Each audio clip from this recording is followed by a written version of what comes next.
everybody. Dr. Jones here with another weekly message. And this message is about personal expectations. That's right, the expectations we have for ourselves. And I want to start this one off with a quote that I like from one of my favorites, Abraham Lincoln. He said, "I simply tried to do what seemed best each day as each day came." Now, how many of us can relate to that? But what it made me think of is a story with my son where I was talking about his grades. You see, he didn't get that good of a grade. And as we were going over his grades and discussing why he didn't, a thought came to me because it really wasn't a very good grade. And that's not typically like him, but he could be struggling or something. So I said to him, or I asked him a simple question. I said, "Look, are you happy with that grade?" And of course he said no. And then I said, "Is that the best you could have possibly done?" And he looked for a little while and he said, "Well, I think I might have been able to do better, but I really feel bad about this grade, Dad." And I said, "Look, if you promise me that's the best you could have done at that moment in time, then okay, let's move forward. But let's talk about your personal expectations or what you expect of yourself moving forward so that that grade gets better." And that's what I want to share with you. I want to share with you the 3 things that we touched on and the strategies that we talked about just really quick in this video so you can pick them up and then maybe expand on them a little yourself. The first one is that the idea of personal expectations and doing better is to not lower your expectations. You see, oftentimes we think that maybe that's an issue where we need to lower the expectations and not expect as much. No. That's wrong. The first step is to examine your expectations and realize that you can get there, just not yet. Use that word yet. And I know sometimes that's a little popular now, but really think about not yet.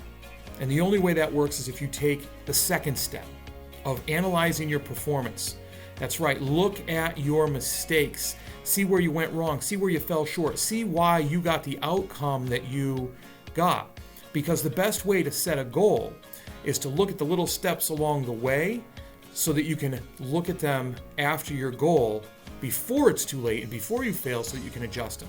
Well, if you get to that goal and you still have fallen short, if you haven't quite met your expectations, that's when you have to reflect and analyze on the mistakes so that you can improve them, because then that word yet becomes a reality instead of an excuse, because you can actually take action on something and get there eventually instead of never. And then finally, one of the hardest things for any of us is you got to look in the mirror. You have to be honest with yourself if you actually did put in your full effort. Look, we all make mistakes, we all fail at things, we all fall down. But if we point the finger at somebody else, if we make an excuse for not getting to our expectations, then it does no good. We're not being honest with ourselves about why we got there, and therefore we can never fix it and get better to reach our expectations. Because it's not a problem of expectations being too high. It's a problem of delivering on them and getting to them. So you got to look yourself in the mirror. You got to be honest and say, this is where I need to improve. This is where I dropped the ball. What got in my way? I got in my own way because of A, B, or C. Finally, to end that story, I looked at my son and I said, "Look, you tell me you tried your best.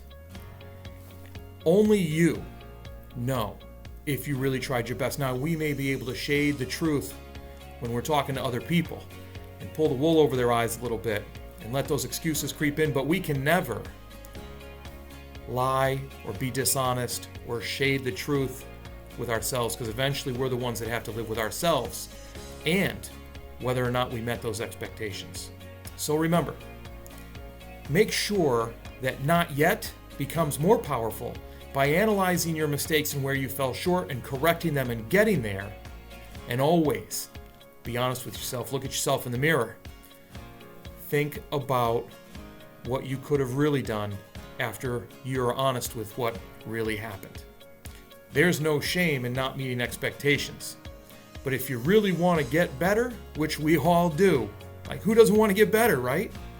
We have to be honest with ourselves, learn from our mistakes, and realize that we're not going to hit a home run every single time. Sometimes we have to ease up to being able to do it. And sometimes it takes others a little longer. Hey, look, I hope those 3 things work for you. They sure worked for me, and they worked for my son too. So if you found any value in them, let me know. If something similar happened or you want to expand on it, talk to me about it. Leave me some comments. even better, share this to other people and ask them to do the same so maybe they'll get some value out of it too. I appreciate you taking the time. Be purposeful, act with integrity, and continue to build your character. You have a great day.